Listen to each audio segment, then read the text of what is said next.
Good to see you. Hey, good to see you too, mate. Good to see you too. Thanks so much for joining us. Let's get cracking anyway. Mike, mate, thank you so much for joining us. Really appreciate it. Great to see you again. The event where we met last time was amazing. I can't wait for all of these people to hear you talk and learn as much from you as I have since Oh, I've been studying everything that you do. that's kind. Yeah, it was a pleasure seeing you. Next time we'll do it in person again. Absolutely. Absolutely. Maybe we'll come over to the States. Oh, that'd be brilliant. Mate, for those who might not know, tell us a little bit about your story, about the book, how it came about. But ultimately, I'm going to kind of assume that people can figure out the sort of how and the what of Profit First on their own outside of this call. What I'm super fascinated about, and what I think a lot of people are going to get a lot of value out of, which I don't think was covered as much in the book, is why Profit First works. What's the behavioral psychology and these things behind the curtains of why it works. Like, that's what I'm Sure. fascinated about. Yeah, we'll dig into it. I want to welcome you to my home office, which is under construction. I have a shelf. I don't know if I can zoom out here, but a shelf I'm building there goes a little bit. That's going to say "read" on it. That'll be installed in a few weeks. And Awesome. this is what's important about this room is this is where Profit First was created, not in this room specifically, but my home office in my prior home. And I find a lot of value being here. The the power of the Profit First system specifically is that it levers or leverages behavioral psychology. And so what I found is most business owners follow the classic principle that you have revenue come into your company, you incur expenses to operate your business, and what's left over is profit. And for most of us, there's no profit. And what confounded me was when everyone in here started your business. Actually, if we want to use the chat, this might be a good little survey. In the chat, enter the reason why you started your business or reasons. It's usually, Justin, financial freedom, personal freedom. Yeah, financial freedom is I don't want to worry about bills. Financial freedom is our personal freedom is I want to do what I want when I want, and then to have impact. So it's ironic that most of us start a business and that's what we don't experience. We don't have financial freedom or personal freedom. We're working like crazy. There is no money left over. And it's this hand to mouth survival. Profit First leverages about, I think, 4 dozen different behavioral principles. But the key one here that I want everyone to take home is a concept called Parkinson's law. It's not Parkinson's disease. That was another theorist, but Parkinson's law was research conducted by a expert named Northcote Parkinson, who was studying how we consume things, how we consume money, how we consume food, how we consume time. And what he noticed is as the supply grows, the more money I have available, the more time I have for something, the more money I consume and the longer it takes. So what I think many of us will recognize in this audience here is perhaps over the years, I hope your revenue, maybe it's been a little wobbly, but it's gone up overall. It's almost uncanny that our expenses go up at the exact same rate. We can never break through. And that's Parkinson's law. What we have available, we spend. So the core principle of Profit First, among others, is when revenue comes in, we take a predetermined percentage of that revenue. We hide it from the business so that the money's taken first, the profit's taken first, hidden away, and then you're forced to live off the remainder. The last part of Parkinson's law, while he stated as the supply increases, we use more, he said as the supply decreases, we become more innovative.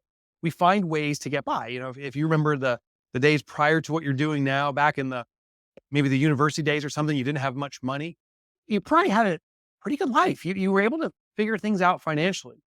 That's the human mind. We work with what we have. So in Profit First, what we do is we take the profit first, we hide it away. Then the business tells you what's truly available to operate. Innovation kicks in. You find ways to support and sustain your business properly and healthily. The last thing I want to share about this is when you take your profit first and you want to have a 10% profit as an example, if you take that and you can't pay your bills, That's your business saying there's something fundamentally flawed in your business. If you want to have a 10% profit, you must take 10% first and figure out how to work with Mm, what you have left. So maybe your pricing is wrong. Maybe you don't have enough efficiencies. Maybe you're incurring costs that are not necessary or not good investments, and perhaps a combination thereof. But when you take your profit first, if it's not working, it's not that your business isn't working. You need to adjust to make that profit sustainable. absolutely. Absolutely. And we've got some interesting comments here. Why do people start their business in the chat? Yeah. You know, to help SMEs to, my own Control my destiny. destiny, Yeah. financial freedom, financial independence. Yeah, I see you. Wrappinghood.com, financial independence and self-sustained lifestyle. That is the most common response. You don't want to worry about Absolutely. bills. And the thing is, you deserve it. There was an interesting statistic that was an international study. It started in the US and became an international study. There are 300 and I think it's 40 million or maybe it's 350 million small businesses as defined by the US standard of $25 million US revenue or dollars, or less. So the translation to Australian dollars is similar. That's big business. And there's 350 million of us. The vast majority are surviving check by check. And it's not that the vast majority of us can't figure it out or we're not hustling or working hard enough. We have a failed formula. You can't work in a scenario where the tool you're given is working against you. You'll Yeah. never get past. Makes perfect sense. Tell me, have you read the book, Hooked by, Near Oil? Here. Yeah. So what I love about that and what I sort of discovered, my job is growth and marketing, right? So, and we're a heavily product led business. So our job is to kind of get people into our product and get them hooked on using the product, right? And Sure. you would know a lot about this from all of your other sort of marketing books on teaching people how to sort of grow their business and do the marketing side of things as opposed to just the accounting. Because for the people that don't know, Mike's actually author of 8 books, which fit together really to make a system of how a business works, right? It's not just about the profit or the accounting side of it, but you've got to get people into your business and you've got to grow your business and then you've got to be able to sustain it and then you've got to have systems to run it. And then of course you don't want to work 25 hours a day. So you've got to get yourself out of the business as well. Hooked has this like the process or the framework behind it. You've got a trigger, an action, a reward, and an investment, right? And what I found fascinating about Profit First, and I don't know, let me know if any of the thinking here sort of, I guess, triggered any of like what you thought about Profit First when you were writing it. But the trigger, the external trigger is the income coming into your account, right? Right. And then Right. the action that you take is moving the profit into your profit accounts and moving the money into all of your other accounts. And then the reward that you get from that is the owner's pay, right? Like you get to walk away with that right there and then you get to go and spend it however you need to spend it. And then you've got the investment, which is the profit. And I just found it fascinating that they talk about a lot about this method being used for evil, like social and getting kids addicted to social networks and that. But your Profit First book is the perfect use of this behavioral psychological method for good. Tell me more Thank about you. that. Yeah, it leverages another behavioral tendency called hyperbolic discounting. So, what is that? It is human nature to put more significance in a small, immediate reward than it is a large, distant reward. So, I would like to one day have a vacation home, a big dream of the future, but that may be 10 or 20 years out. Or I can take a portion of that savings today and watch my favorite movie or go to a restaurant and have a nice dinner. I will put more significance in that immediate reward at the discount or the ignoring of the future dream. So a lot of people have a future dream, but they never move toward it because they're chipping pieces away to get immediate rewards. Credit card companies, unfortunately, leverage this for that evil, but not to our advantage, that when you have a credit card, you can get an immediate reward even if you don't have the cash. Mm. And you don't feel the pain of cash depletion immediately. You see it 30 days later. So they really give this hyper sense of reward, get what you want, but then the pain comes 30 days later. So to reverse this, what we did in Profit First is when money comes into your account, we're going to carve it up. And the first account that gets funded is profit. That's your future savings. So when you carve that piece up, you see it sitting in your profit account and know that's designated to you. So it's a small reward because you can't access it yet, but you get the emotion. The second thing is right. You pay yourself owner's comp. The number one bill that's least catered to or ignored is owner's compensation. Most owners don't pay themselves appropriately. We sacrifice everything to run the business. The business then becomes dependent upon us. So we're going to reward the business owner with a proper salary so the business doesn't become hobbled and dependent on us carrying it forward. We fund the tax account and other accounts. Now, what's interesting is with those immediate rewards of compensation for yourself, profit reserved but not accessible, we then make the profit available every 90 days. That's another behavioral mechanism. There's a magic phenomena that happens in these 90-day increments. 90 days is far enough away that there has to be action taken toward it, but it's close enough that's anticipatory. 90 days is not that far away. I do it on a calendar quarter. So January, February, March was the first quarter, April, or just entering May. I'm only 60 days away from my next profit. So I'm anticipating it, but I'm also working toward it.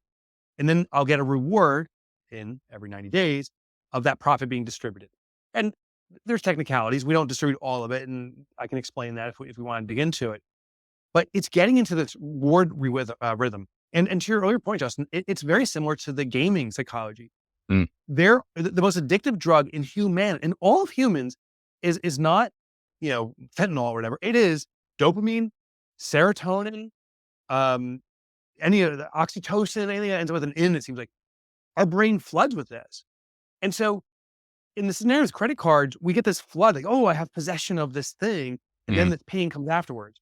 With Profit First, you see the reward, you get it in 90 days, but there is no negative downside, which then starts building this positive relationship. Imagine, this is an absurd scenario, but imagine a parent gives you a lollipop and then slaps you in the face. It says, what are you doing with that lollipop? That's what the credit card is. Here's the reward. Here's the pain. What we're doing is saying, here's a little small morsel of the lollipop, and here's a little bigger morsel, and you keep on getting it. And it encourages that big behavior. There's no punitive side. Yeah. Hey, Laura, tell me, you're on the coalface of helping businesses sort of day to day, I guess, learn and discover and learn about Profit First. And then you see the change happening in real time of this behavioral psychology taking effect. Once they start to implement these systems, they receive the triggers and then they make the investments, right?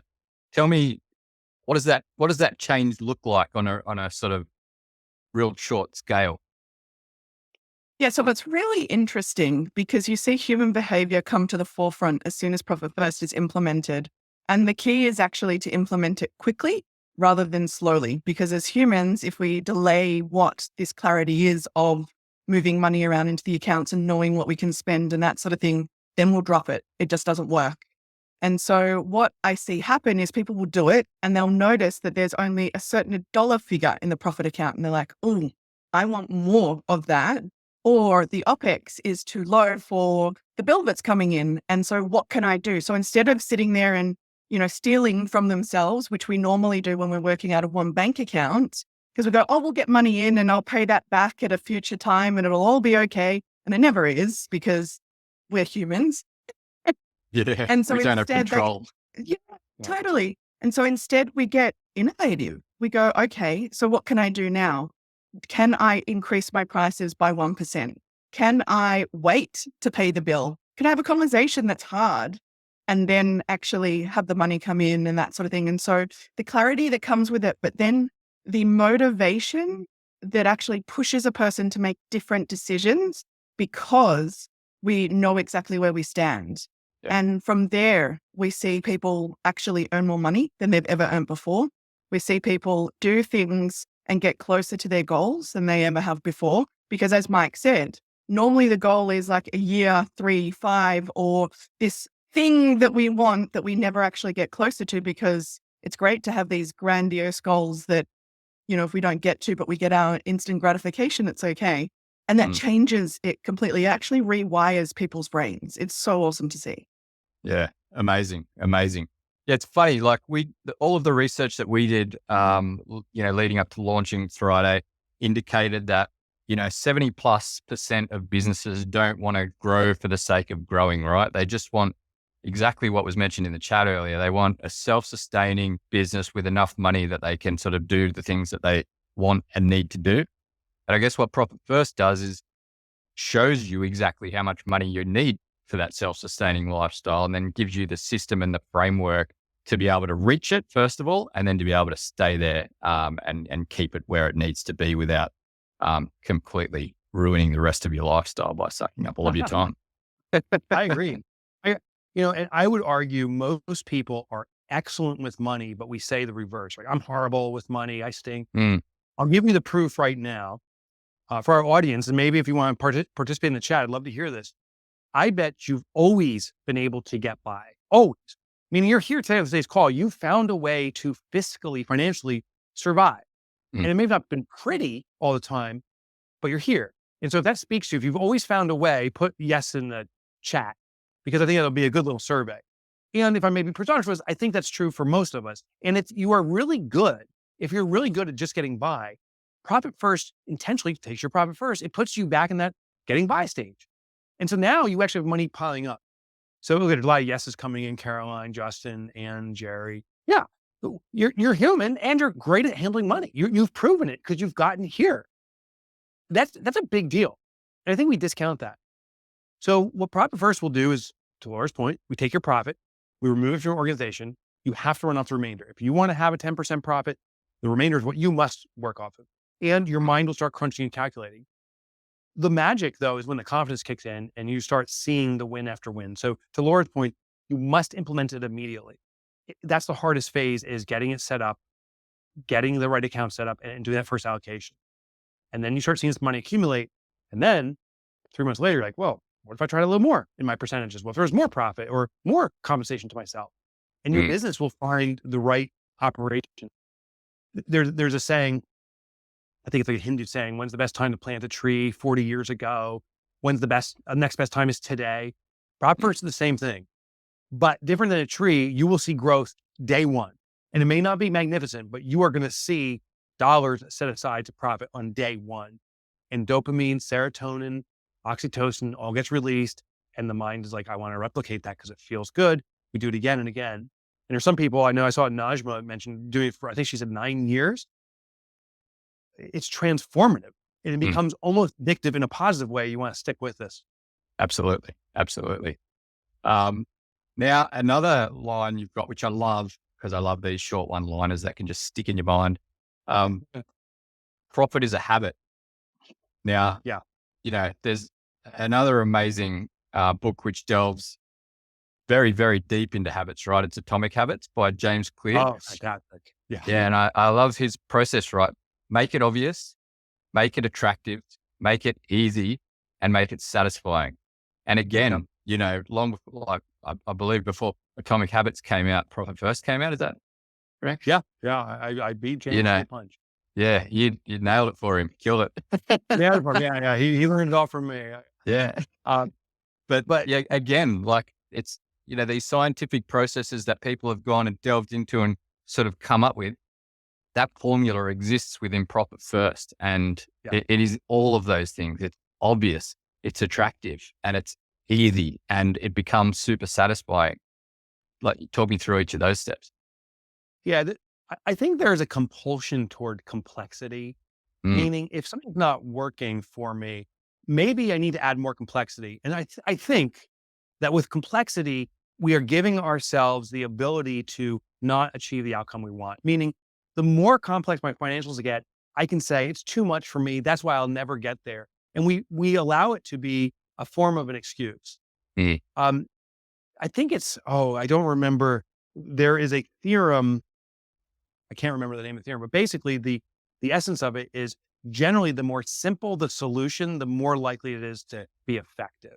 To achieve your point. And there is a theorem around this. I think it's called the razor's edge or razor or something. And that's what Profit First does, is we need to get to the essence of human behavior. We need to make it radically simple so you can get these early and immediate wins.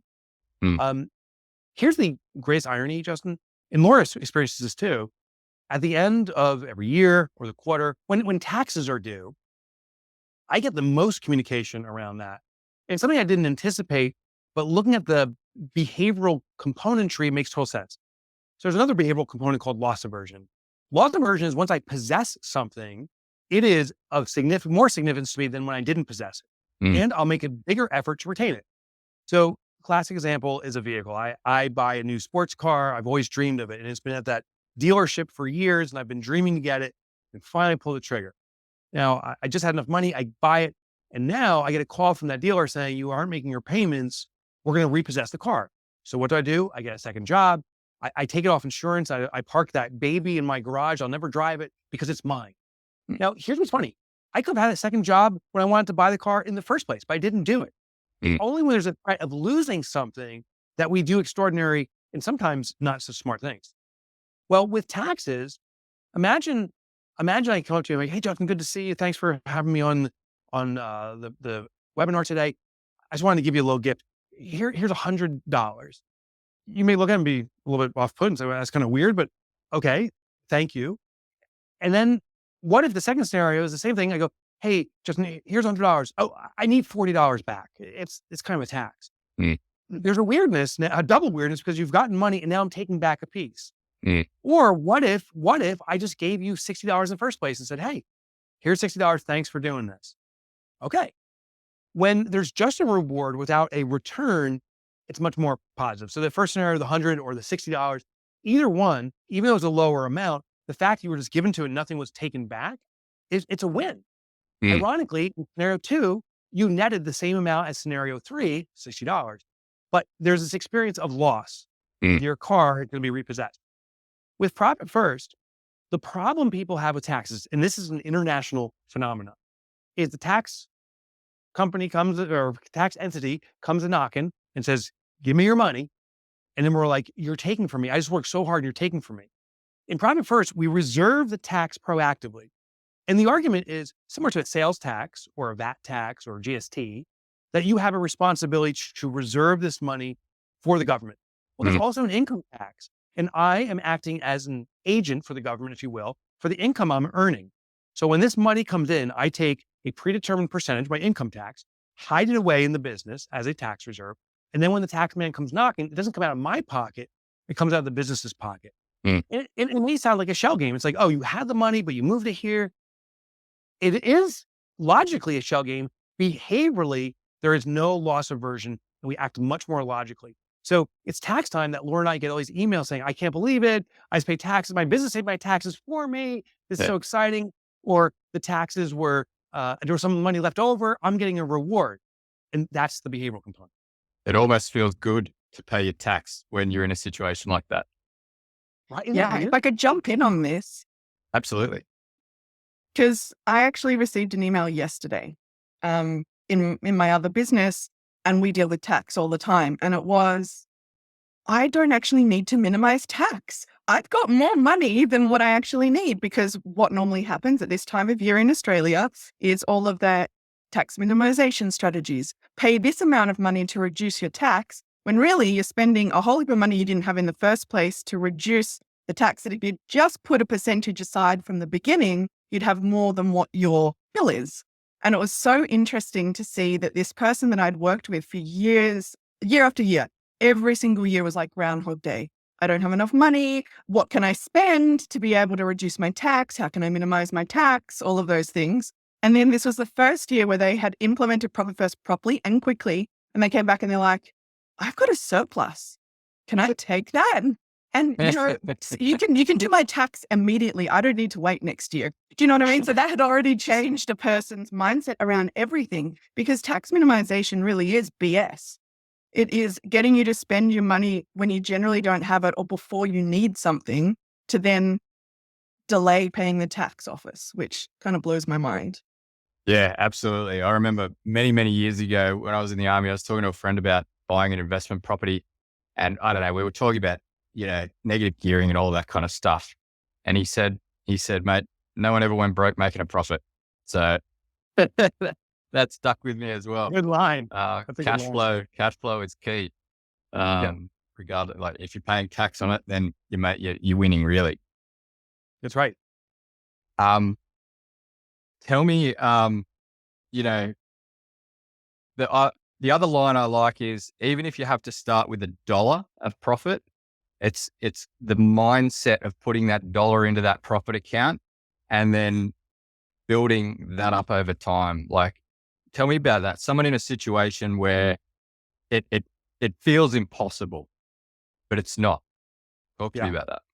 Yeah. And I see in the comments that Wrapping Hood implemented Prop First and Thriday and the impact it's having.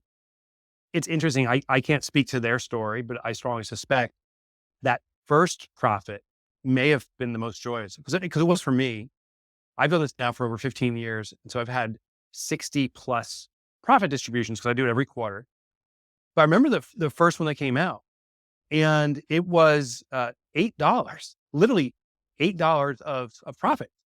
And it felt like such a win. And the reason it felt like such a win is because for the first time, I didn't have to use a credit card. I didn't need to expense it. The business just rewarded me and I could do what I want. I didn't have to play any tax strategies or any games. And so that's another mechanism is when you have it on a cash basis, when you can use the money in the spot and there's no future repercussion. Oh, I have the credit card bill come in 30 days, none of that stuff. There is this freedom. And then that's when you start winning over typically this confidence in yourself saying, my gosh, I don't need to run up debt. I don't need to have a business that borrows and leverages itself. I can do this profitably and sustainably. Absolutely. Yeah. And I think what we've tried to do with Thriday, combined with Profit First, is to make it even easier, right? It's profit. I've got this great Venn diagram that I've shared in other sort of webinars, but Profit First and your book, Mike, is the process. And then Laura and Profit First Australia teaching people how to implement it and helping people directly is kind of the people behind the process. And then Thriday comes in as like a technology partner, just making it so much easier than ever before to implement Profit First and to remain compliant, right? Like we say, you shouldn't be spending money just for the sake of trying to minimize your tax, but you should absolutely be trying to minimize your tax with the business expenses that you do have, right? So saving your receipts is one of the best ways to minimize tax legally to start with anyway. And then the allocations feature that we've built has become one of the most popular features that we've had because of this, right? So money can come in, automatically be distributed between accounts or on, specific dates and times. And it's just a game changer for people. They see it, they implement it, and all of these things come to fruition. So it's quite amazing. I find the way I say it succinctly is the book is how to do it. Laura, Profit First Professionals, is how to do it right. Thriday is how to do it right and fast. And that's really the 3 stages, Yeah. No, it's amazing. Look, let's wrap it up. Do you have any final words for the audience, Mike? Yeah. I do have a final thought that I really want to share. And I can't say it enough. I want everyone to know who's listening, like right now, I'm pointing to you, the person listening, is your clients want you to be profitable. They want you to be wildly profitable, but they don't use those words. They don't say, charge me more. Can you increase the margin on me? They will say, I want your undivided attention. I want the best service you have to offer or the best product. I want to be your number one customer. And the only way you can provide that degree of excellence is if you're not worried financially. So your clients demand you're profitable because they want to be cared for. So drive profitability. It changes so much for yourself, not just financially, but mindset. And your customers will have such a greater experience and they'll be grateful for it. Yeah, absolutely. Absolutely. And one quick sentence, why does Profit First work? Because it's a habit now, not an event. So you can Amazing. take it into every single transaction by taking literally your profit first. Yeah, amazing. Laura, you got any final words to say? I'd just say keep it simple and do it quickly. And, the Profit First methodology with Thriday together does all of that. So there's no excuse not to do it. Absolutely. Yeah. And we're here to help for anyone who wants help. Either with Profit First, we can introduce you to the right people. And then the systems in place with Thriday makes it absolutely simple to set up. So look, thanks everyone for joining us. Sorry about the technical issues to begin with. Mike, thank you so much. Really appreciate it. Amazing speaker. Amazing. If anyone gets the chance to see Mike live, absolutely go and do it. Ride, All of your writing must have really helped with the speaking, because I'm amazed that you can be such an amazing writer and a speaker and do all the things that you do. So we appreciate it. That's all right. Yeah, it was. I think it was the Broadway rehearsals I did back in high school. But by the way, some people reach out. They have questions for me. You can always email me. It's Mike@MikeMichalowicz.com. So Mike@MikeMichalowicz.com. I'll gladly answer any questions independent of this. Amazing. Thank you so much, everybody. Really appreciate it. There'll be a replay. I'll email that out to everyone. I know a lot of people couldn't make it. The timing, 8:00 in the morning, is hard with school drop-offs and all of that kind of good stuff. But again, hard to get the time right. So appreciate everyone making the effort. Justin, thank you. Thank you so much. See you guys. Bye all.